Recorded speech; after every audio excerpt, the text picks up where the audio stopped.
ഏവർക്കും കളപ്പുര കിച്ചൻ്റെ വിഷു ആശംസകൾ നേരുന്നു. അതോടൊപ്പം നമ്മളിന്ന് ചെയ്യാൻ പോകുന്നത് വളരെ ട്രഡീഷണലായിട്ട് ചെയ്തുകൊണ്ടിരിക്കുന്ന ഒരു വിഷു സ്പെഷ്യൽ പലഹാരമാണ്. ഇത് ഒരു യൂട്യൂബിലും ഇതുവരെ കാണാത്ത അത്രയ്ക്ക് വളരെ വളരെ വളരെ രുചികരമായ ഒരു പലഹാരം. നിങ്ങളെല്ലാവരും ഇത് വീട്ടിൽ ട്രൈ ചെയ്ത് നോക്കണം. വളരെ സിമ്പിൾ റെസിപ്പിയാണ്. അപ്പോൾ നമുക്ക് റെസിപ്പിയിലോട്ട് നോക്കാം. നമുക്ക് ഇതിനാവശ്യമായിട്ടുള്ള ഇൻഗ്രീഡിയൻസ് എന്ന് പറയുന്നത് 2 നാഴി പച്ചരി, അതായത് 2 ഗ്ലാസ് പച്ചരി. അത് നമ്മൾ ഒരു അരമണിക്കൂർ വെള്ളത്തിലിട്ട് സോക്ക് ചെയ്ത് വെക്കുക. അത് ഒരു കൊട്ടയിലേക്കോ അല്ലെങ്കിൽ നിങ്ങൾ ചോറ് അടയ്ക്കുന്നത് പോലെ ഒരു കലത്തിലിട്ടോ വെള്ളം വലിയാനായിട്ട് വെക്കുക. അപ്പം ഞാൻ കൊട്ടയിലാണ് വെള്ളം വലിയാനായിട്ട് ഇട്ടിരിക്കുന്നത്. ഈ വെള്ളം വലിഞ്ഞതിന് ശേഷം നമ്മളത് മിക്സിയുടെ ജാറിൽ പൊടിച്ചെടുക്കുക. അപ്പോൾ നമ്മളത് ആ മിക്സിയുടെ ജാറിൽ പൊടിക്കുന്നുണ്ട്. ഇത് നമുക്കൊന്ന് അരിച്ചെടുക്കാം. നമുക്ക് പിന്നീട് ആവശ്യമായിട്ടുള്ളത് ശർക്കരയാണ്. 250 ഗ്രാം ശർക്കരയാണ് നമ്മൾ എടുത്തിരിക്കുന്നത്.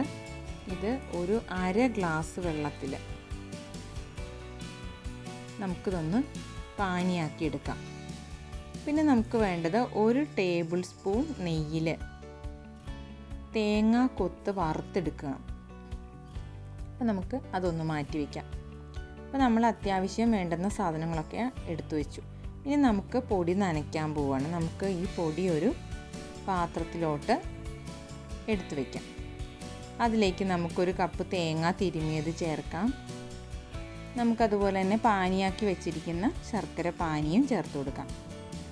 ഇനി പാളയംകോടൻ പഴമാണ് ഇതിനായിട്ട് എടുക്കുന്നത്. അതൊരു 4-5 പഴം നമ്മളിതിനോടൊപ്പം നന്നായിട്ട് കൈകൊണ്ട് ഉടച്ച് കുഴച്ചെടുക്കുക.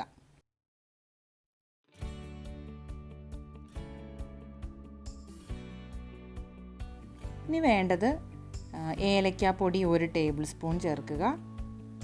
പിന്നെ ചുക്കുപൊടി 1 ടേബിൾ സ്പൂൺ ചേർക്കുക.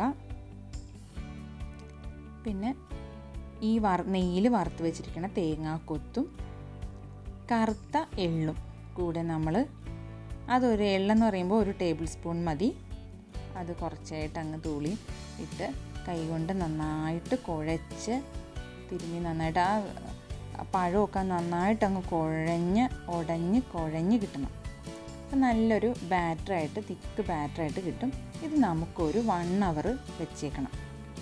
ഇനി നമുക്ക് ആവശ്യമുള്ളത് വാഴയിലയാണ്. വാഴയില ആദ്യമേ തന്നെ നമ്മളൊന്ന് വാട്ടിയെടുക്കുക. എന്നിട്ട് നമ്മളിങ്ങനെ 2 വശവും തെറുത്തെടുക്കണം. അപ്പോൾ അതിന് മുന്നേ ഈ വാഴയിലയുടെ ഉള്ളിൽ അല്പം നെയ്യ് പുരട്ടുക. 2 വശവും ഇങ്ങനെ ചുരുട്ടിയെടുക്കുക. അതിനകത്തേക്ക് നമ്മൾ ഈ മാവ് ഒഴിക്കുക. മാവ് ഒഴിച്ചതിന് ശേഷം ഒരു കെട്ടണ പോലെ നമ്മളങ്ങ് കൈകൊണ്ട് ചുരുട്ടിയെടുത്തിട്ട് ഈ വാഴനാര് കൊണ്ട് തന്നെ അങ്ങ് കെട്ടി വയ്ക്കുക.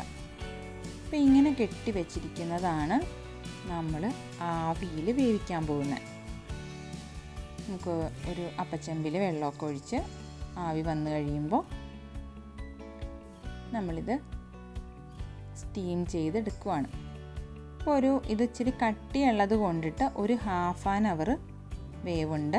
അപ്പോൾ നമുക്കതൊന്ന് വേവിച്ചെടുക്കാം.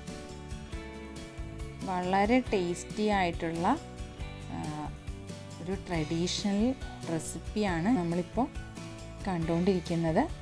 എല്ലാവരും വീട്ടിൽ ട്രൈ ചെയ്ത് നോക്കണം. ഇതിന് നെയ്ക്കെട്ടെന്നാണ് പറയുന്നത്.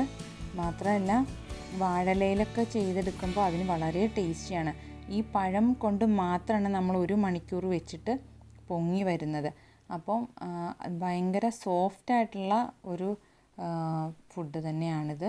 അപ്പോൾ എല്ലാവർക്കും വീഡിയോ ഇഷ്ടപ്പെടുന്നുണ്ടെന്ന് വിചാരിക്കുന്നു. എല്ലാവരും ലൈക്ക് ചെയ്യണം, സബ്സ്ക്രൈബ് ചെയ്യണം, ഷെയർ ചെയ്യണം. അപ്പോൾ വീണ്ടും കാണാം.